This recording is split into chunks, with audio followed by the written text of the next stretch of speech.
ব্রেকফাস্টটা শুরু হয়েছিল দাদার সিলেক্ট করা মেনু দিয়ে। ভাত, ডিম সিদ্ধ, তার সাথে পটল ভাজা, আলুর চোখা, তার সাথে ডাল।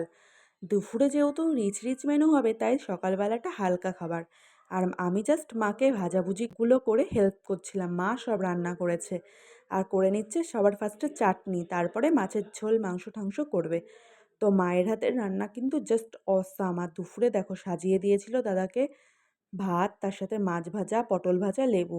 আর তার সাথে দিয়েছিল ৫ রকমের মিষ্টি, চাটনি, মাটন, তার সাথে ছিল কাতলা মাছ আর মোচা চিংড়ি, তার সাথে ডাল।